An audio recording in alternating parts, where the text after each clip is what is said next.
I'm Kirby Allison, and I consider myself immensely privileged to have traveled extensively while exploring the world of quality, craftsmanship, and tradition. From the preeminent tailoring houses of London's Savile Row and the majestic beauty of the Scottish countryside on a traditional driven game shoot, all the way to the rich tobacco fields and cigar factories of Cuba's finest cigar producers. Today, this journey of discovery continues as I set out on a 2-week grand tour to explore the world of quality, craftsmanship, and tradition here in Italy. Italy is, of course, a country steeped in history, from the Roman Empire of ancient times through the Renaissance of the 15th and 16th centuries to the modern state that it is today. Its magnificent cities always manage to combine a deep respect for the past with a keen outlook towards the future. But more than anything else, Italy is about the Italian people, always stylish and well-dressed, friendly and forthcoming.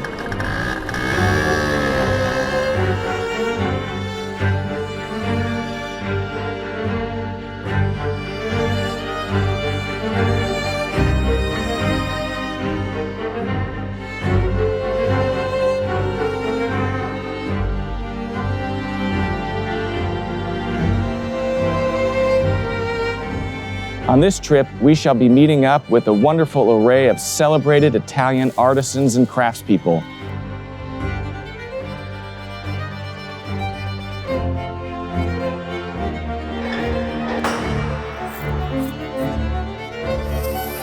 From bespoke tailors and shoemakers to a single vineyard winemaker, and even bespoke pen makers.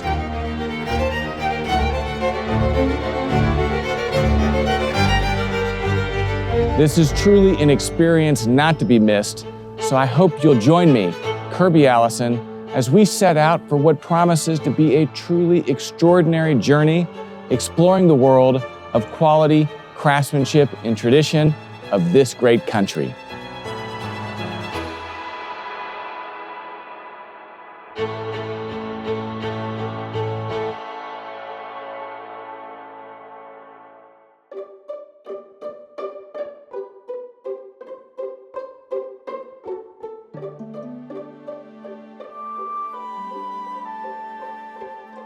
Hi, I'm Kirby Allison, and welcome back to our series, exploring the world of quality, craftsmanship, and tradition here in Italy.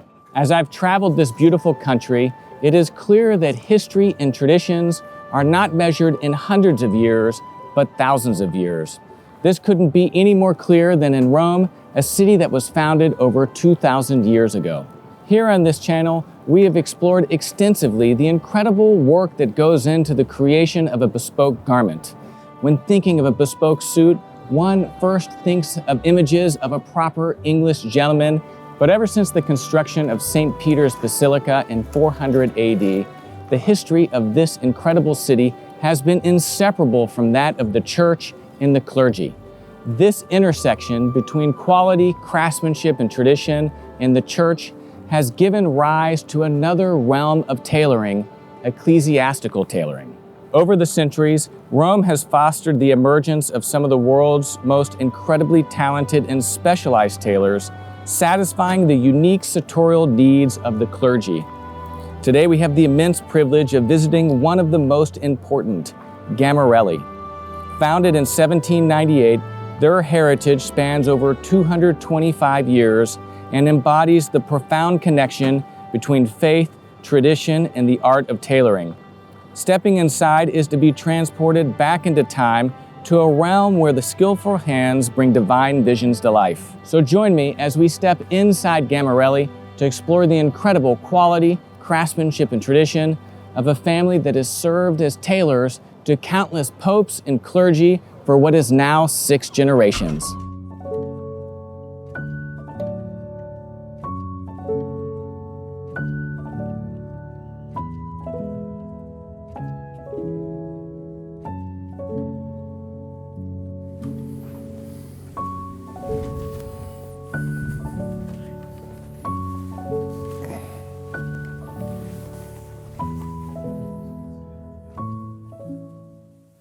Lorenzo. Oh, How are you? hi, Kimberly. How are you? Thank you so much for having me. It's a pleasure. What an honor to be here amongst such incredible garments. Of course, Gammarelli, one of the oldest tailoring houses probably in all of the world. I don't know about the world, surely about Rome. Well, I was checking last night, and I think that even next to the incredible tables of Savile Row, Gammarelli, I think, has Henry Poole still beat by 50 years. But specializing in an area of tailoring that really in so many ways is unique to this city of Rome. And of course, it's intertwined history with the Vatican and the Church. Yeah. Gammarelli, of course, now being 6 generations, really run as a custodian. I would imagine that that tradition has been really well preserved, so I'm looking forward to learning about that. Well, let me settle this down so I can answer you. Oh, thank you. So how is it that Gammarelli began? Well, we are not exactly sure. We know for sure that in 1798, my great-great-great-great-grandfather, Giovanni Antonio Gammarelli, was a tailor for the clergy of Rome. Mm-hmm. And that his son continued his work, and his grandson, and so on. And now we are the 6th generation of Gammarellis tailoring for the clergy. You know, at least in kind of modern history, is known as the tailor to the Pope, right? I mean, it's one of the highest honors that I would imagine an ecclesiastic tailor can receive. I mean, where did that begin within the firm's history? We know that we've tailored for the popes since at least the beginning of the 20th century. So from Pius XI. Okay. We don't have documents before that, but we know for sure that we tailored also for Pius IX in the mid-19th century. Mm-hmm. We don't know how it started, lost in the fog of legend and family history. I guess whenever, again, you were founded, you know, having been founded in the 18th century, right, one is given a little bit of grace and not having fully documented or remembered all of their history. The space of ecclesiastical tailoring is indeed unique. There are less than a handful of firms these days specializing in that. How has, you know, just the style of ecclesiastical tailoring evolved over the time? The world of ecclesiastical tailoring is quite different from the world of fashion tailoring because there's no fashion in the ecclesiastical world. Yeah, it's truly the anti-fashion. Exactly. The concept of fashion is completely the opposite. Yeah. What we're looking for is to follow tradition exactly as it was. Yeah. So instead of making it new, we have to make it in old. Yeah. And how is that done, though? Because, I mean, over time, as you referenced, I mean, history is in some ways forgotten. Fabrics and other suppliers change. I would imagine that in some ways it's challenging to, you know, stay true to that long-standing tradition, especially whenever it stretches back so far. This is what tradition for a firm like us is all about. Knowing what we have to do, knowing where to look for the fabrics, the materials we use. For liturgical vestments, we use a kind of braid that is only made by a firm in France. Okay. Last year, we could not get it because that firm in France was all booked for the vestments for the crowning of King Charles. Okay. Why is tradition so important within ecclesiastical tailoring in the church? Each piece of garment has a specific meaning for the church life. Mm-hmm. The cassock, the black dress that priests wear, is like a uniform for a priest. It is to show this is a priest, and it must be done so that you can recognize it as being a cassock. And it's, I mean, look at this. It's an absolutely beautiful garment. And I mean, one of the things I'm astounded by is just the amount of work that goes into a bespoke garment is already significant. Yeah. And taken into the context of how much time is spent on your average garment that you buy ready to wear off the rack. Something completely different. This garment right here, I mean, I was looking earlier at these buttonholes. I mean, all of these buttonholes are by hand, and instead of 6, like what you would have on a double-breasted suit, I mean, how many buttons are on this? Usually about 30. 30. I mean, Some priests insist that their cassock have 33 buttons for the 33 years of Jesus. okay. And how does that differ, I mean, between Catholicism and Anglicanism? I mean, are any of these kind of nuanced kind of details different from... The little difference is some Anglican priests want their cassock to have 39 buttonholes. Interesting. And of course, I guess one comes to Gammarelli because they know all of these nuanced details and traditions. I mean, this is the cassock. I mean, this is just one piece, right? But this is one piece, but it is the main piece that we make. It's what we are famous for. A small detail that I can show you is the lining. Mm-hmm. There's a legend between priests. They say that the lining changes with each new pope. Okay. It's not real. It's not true. It's always the same. Yeah. But they think that it's a special lining different for each pope. Yeah. Well, that might be because, the lining kind of fades and ages with time. Probably, and yes. By the time the next pope comes around, it does look different.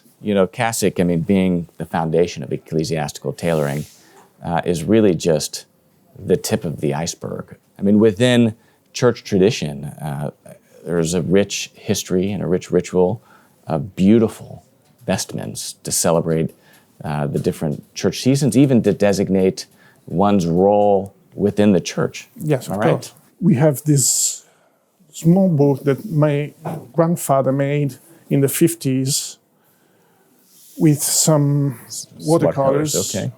All the costumes and the different cassocks that special kinds of priests, bishops in the Catholic Church can wear.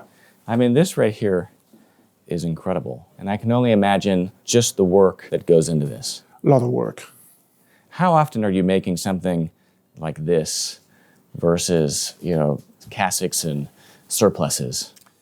Unfortunately, very, very rarely, because this is a costume that is not used anymore since the 1960s. Really? With the Second Vatican Council, these kind of costumes were abolished. And what was the reasoning on that change? To simplify and bring the clergy closer to everyday life. Yeah. And I guess we could have Gammarelli to blame for this because, I mean, these garments are just opulent. I mean, again, the work that goes into these, I think in many ways glorifies the Lord really beautifully. I mean, in Deuteronomy, the Lord called us to use our gifts, to honor Him. And within the space of ecclesiastical tailoring, I mean, the beauty, the gift, the skill that goes into a garment like this is profound. Thank you. Yeah. And they really persist for a long time, right? I mean, for a priest, a very significant investment. Is this something that they would keep for life, or? We've had customers coming back after 20 or 25 years with a cassock because we had to change the buttons that were falling off. I would imagine that, again, it's important that these garments have longevity. They can be quite expensive, so it's only just that they have long life. Mm-hmm. It's not ready wear that you put and then you toss off. And how is that longevity built into a garment like this? First and foremost, by the choice of the fabric. Okay. Good quality wool, pure wool fabrics. Versus like a synthetic blend, or? No synthetic blend. Okay. This is one of our choices as a firm. Mm-hmm. We almost never use synthetic blends, only pure wool. And then the craftsmanship is very important. And I mean, I guess we're just steps away from the Pantheon. And what better testament to the lasting durability of quality whenever something is well made. I mean, we've got this building that's 2,000 years old just right behind us. But I think that is a very important work, and that the handwork doesn't exist for the sake of handwork alone. It's not superfluous embellishment. Absolutely. The handwork exists, in fact, to give the garment its durability. Consider that if a cassock lasts for, let's say, 10 years, you spend much less buying one cassock for 10 years than buying 10 cassocks that will last only 1 year each one. Yeah. Not only does the quality allow durability, but also I would imagine that you're much more comfortable wearing something that breathes naturally because it doesn't have synthetics and that fits well. Thinking back to this incredible book right here, right? I mean, one of the things shown is the beautiful use of color. Color is extremely important for the ecclesiastical tailorship. Okay. It can mean rank, like in this case.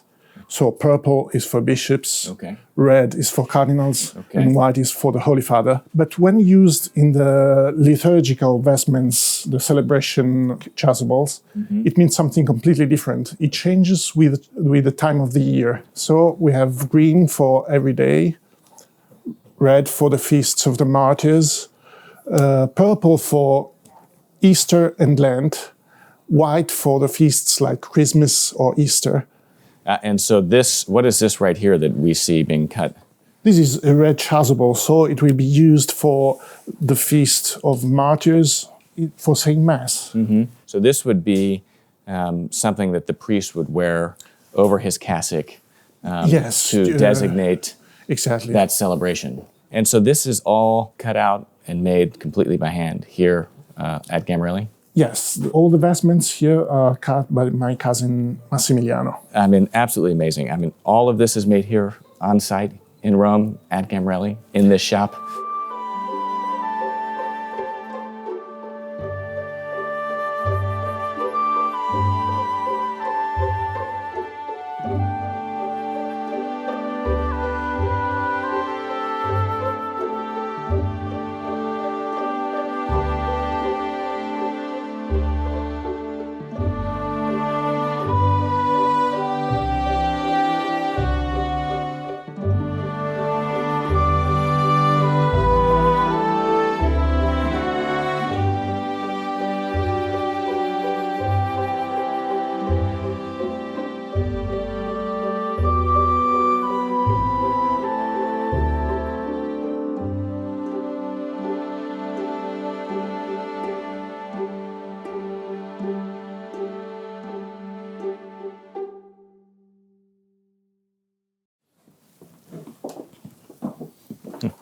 Wow. Yeah, we pulled out a few things to show you. These are a few ancient sketches of chasubles that we made in the past and that we can still do and sometimes still replicate. Wow. Quite rarely at the moment because it's very important works which are not easily done at the moment. Yeah, this is incredible. So these are the chasubles. Yes, these are Roman chasubles. Roman chasubles, okay. Which they call in the United States fiddlebacks. Okay. Chasuble sounds more romantic than fiddlebacks. Yeah. But, and so this would be, I guess, an original design that you'd show a client? Yes, in the past, mainly these were the chasubles sold, or at least these were the important ones. And we had painters that sketched these chasubles for us. And from these sketches, the customers would choose the design he wanted, and then from that we passed to other kind of sketches that are used for the embroideries. Yeah. What goes into the design? I mean, I would imagine the church season is one element that's very important. Well, that is the color. So the color of the vestment gives the season. Okay. So white for feast days, the green for ordinary days, the red for martyrs. So it depends on the liturgical period. The design doesn't change between a liturgical period or the other. But what are all about, kind of the embellishments here and the iconic... Those are just something that makes it a little bit richer and nicer. And what about the symbolism? Because there is, again, such a rich liturgy and so much symbolism. Well, there are different designs for each chasuble. Some included a symbol in the center of the cross, like the one we saw before. Others had no symbolism at all. Other had just a few little symbols, not very visible, like the grapes and the vines. It depends on the customer. This is not a classic Roman style. It has a round neck at the back. Probably it was Spanish or Milanese chasuble. Really? But precisely, I don't know, because some of them were drawn by the customer or decided by the customers. So I mean, and look at this. Look at the This is a classic Roman one. incredible detail. Has there been much evolution over, the decades and centuries of the way that these were designed? I mean, Gothic, Roman. Well, and the first ones were more towards the Gothic style, so more ample. Then they started reducing them a bit, arriving to the Roman chasuble, which is the smallest at all. Okay. And from that, they passed through various different styles, from the St. Charles Borromeo, which is very similar to a Gothic, but with a more Roman shape. Philip Neri. So there are various steps that arrive to this fiddleback Roman. Interesting. I mean, and again, something like this. I mean, look at that, how beautiful. Yeah, this is a dalmatic. These are used by the deacons and subdeacons. And because at the end there is just the chasuble for the mass, and then there's the pontifical set, which includes the dalmatics, the cope, which is a very big mantle. This is a very classic Roman one because it has the embroidery on the hood and on the front part, and all little embroideries on the rest, which is very Roman. I mean, there's so much to see here. It's like I could be here all day. For hours, Another nice thing we've done in the past, it was done for two reasons. One, to train the ladies that worked to do this kind of jobs. Also to show customers the final effect. And in this case, we can see the initial drawing that the embroidery has, which has all little holes that she does with the needle. Okay. Then she puts this on the fabric with some chalk. Then she has the pattern to embroider it all. And this is the final result. Product. It's a miniature of a Roman chasuble. And all this being done embroidered with gold thread. Yes, that is fine gold. And also the fabric is a very special one because it is hand-woven silk and real silver fabric. So it's a really precious fabric. Precious fabric, wow. I mean, can this even be done today? Yes. Really? It can be done. The fabric, we still have it and we still sell it and still use it. Wow. The embroidery is a little bit more complicated, but they can be done absolutely. Every year is always a little bit more difficult because these materials here, these threads were so thin, and the thinner the thread is, the nicer the final product is. And now they don't do them anymore this thin, so it's difficult to... Yeah. And when do you think something like this was made? I mean, this is... Probably 1850s. Wow. Yeah, probably this is the oldest, I think. Wow. This is incredible. And so look at them. I mean, look at this fine parchment that this was put on. Today it's difficult to find somebody that manages to do these things, knowing what he's doing. I mean, these are just absolutely astounding. And you're still making these today in the same tradition? Yes, in the same tradition, same shapes, just a little bit more simple. I've got a couple of examples here to show you. This is a Roman chasuble. This is more or less the model we do right now. Then it changes customer by customer. This customer wanted a French cross on the back. Usually we do it with just a straight panel. That is the classic Roman style. And I mean, to call this more simple is seems difficult to believe because this is incredible, the amount of work. Simpler, I mean, not just in the construction of the garment itself, but just even the fabric. I mean, the jacquard embroidery is unbelievable. These are very precious fabrics. This, for example, is a pure silk damask made with a drawing our family has from centuries, and it's done in Italy. This instead is a brocade made in Spain, and all the braids are in real metal, and they're made in Italy. Wow!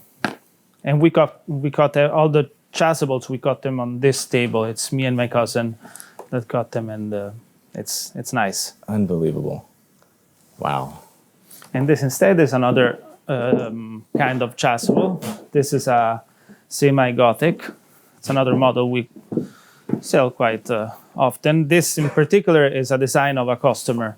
He asked us to replicate this drawing, and this is machine embroidered, not hand embroidered, but it's a nice effect. Also, this is pure silk damask, and the drawing of this damask was brought by a customer who has taken a picture of the ceiling of San Luigi dei Francesi here in Rome, the church, and this is the ceiling of the church. Wow, So it's reproduced in a jacquard weave in pure silk. Yeah. And what differentiates a semi-Gothic from a... It's the shape of the chasuble and also of the accessories. So the stole, the veil, the burst, the maniple are a little bit different from the Roman.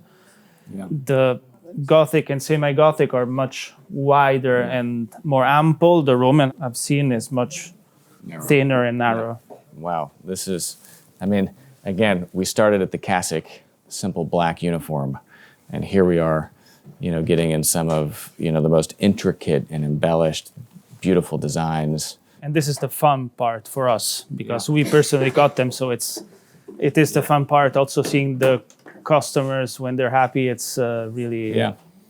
I mean, whenever taken into the context of the beautiful churches, right, that have been built over the millennia, right, it's only fitting that the vestments and the garments that the priests would wear during worship, during celebration, are just as beautiful. And you can see that same tradition, that same exaltation, right, here in these garments. Yeah. So then we've got something different from the chasubles, which is this, for example.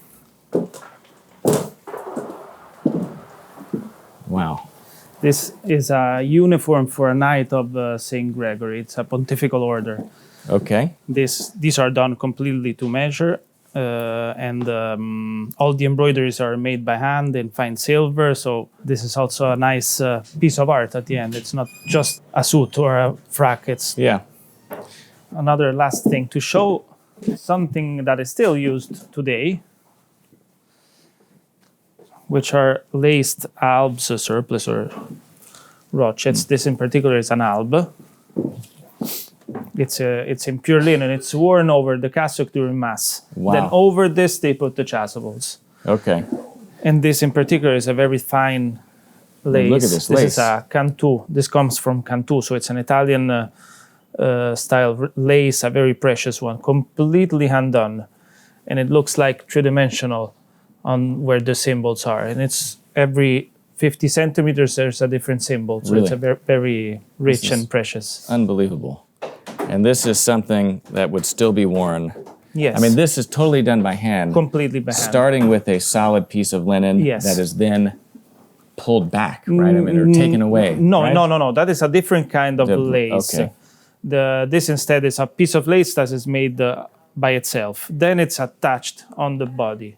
So this is the ecclesiastical tradition, but I know that Gammarelli also found itself even in lay. Yes, in these last years we started also with laymen and I know that there's some interesting accessories that are offered to those outside of the clergy. Yes. Who really appreciate Gammarelli's history, its tradition, and most importantly, its craftsmanship. And yes, exactly. In these last years, we started serving also laymen with other accessories that are used also from priests and bishops. And from that, we started a series of articles that are a little bit off our topic. Yeah, that one could wear, even if they weren't in the clergy. Exactly. Yeah.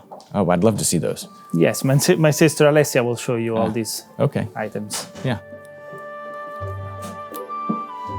Wow. Well, I see the collection has grown a little bit since the first time I was here at Gammarelli 15 years ago. Of course, the famous Palpal socks. Yes. I mean, for which Gammarelli is known around the world. It's, I must confess, the first time I came to Rome 15 years ago, the only place that was on my list that I requested that we must go was here to Gammarelli to buy a few of these socks. From my understanding, these accessories are really an opportunity for those of us that aren't clergy to really experience the tradition of this great house. Yes. With these things, we started with the socks, and we add also other colors. These are very recent because a customer asked us for a red tie. Okay. We made one, and then we start to make also the other colors and the other materials. And what fabric is this in? Because silk, pure silk. Okay. This is a water silk. And what's incredible, again, is the opportunity to participate in this tradition. What garments would each of these silks be used for? Because my understanding is these aren't silks made exclusively for ties. These are, in fact, the same fabrics you use for your ecclesiastical garments. Yes, we use them for the chasuble, the Roman chasuble, all of this. This one, the moire silk, the water silk, we use also for the ferraioloni. Okay. Red would be for the cardinals. Yes. And purple would be for the bishops. Yes. So if I need any gifts for the cardinal or my bishop back home, like this would be the perfect gift, right? Yes. And then these are used for, you said for the Roman chasuble. Chasuble, yeah, which we saw with your brother. I mean, incredible the work there. And so again, 100% silk. Yes, 100%. Yeah. And the socks, these are as well 100% silk. Yes, these are in silk. We have also in cotton and in wool. Yeah. And here we have also scarves, always in silk or in wool, in these 4 colors, clerical color. And then what about this? This is... And these are veil for the ladies. And usually when they come here to buy them, because they are to go to the Pope, to the Holy Father. Yeah, it's kind of like Bud shirt makers in London with providing the accessories to people going to Buckingham Palace to see the late Majesty, or the Queen, or the current King, rushing to get the accessories that they don't have. Amazing. So you have these, and then what about these little cute things? This one is a beretta. It's a souvenir beretta that wears the priest in black and the bishop in purple and the cardinal in water silk. Wow. We use this water silk also for the beretta. Yeah, and this is I show you the original one. This is for bishop.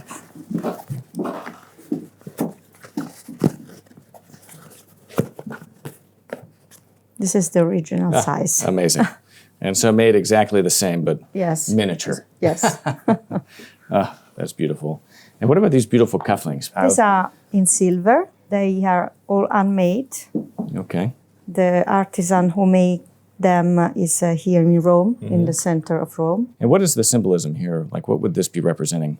The addetti di anticamera. Okay. The gentleman that accompanies someone to an audience with the Pope. Yes, correct. Wow. Amazing. That's pretty neat. And so, I mean, of course, anyone that's in Rome can stop by this shop. They're welcomed in. These accessories are available for sale. But if someone, was interested and not in Rome, would they be able to buy any of these items? Of course, everything here can buy. We have also shop online, our webpage, except of the socks. Okay. The socks you can buy here in our shop or in the shop of Mes Chaussettes Rouges in Paris. Yeah. I'm familiar with Mes Chaussettes Rouges, so my red socks, but in French. I always have trouble spelling that. But they sell these silk socks on their website. Yes. Right, and they ship worldwide. Well, this has been incredible. These are beautiful accessories. And again, one of the things I love about visiting a city is finding these really unique and totally singular accessories that can only be bought where it is you've traveled.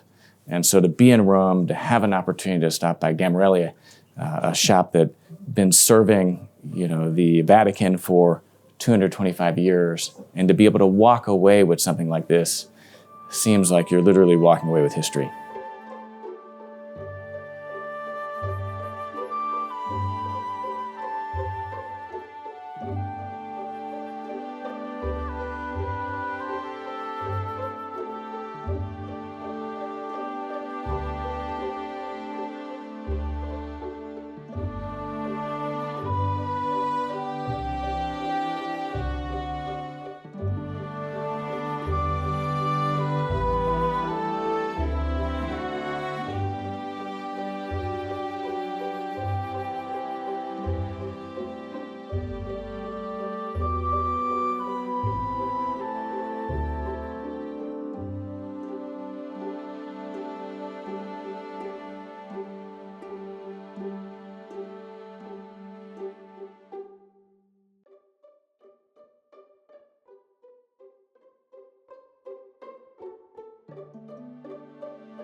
What do you think?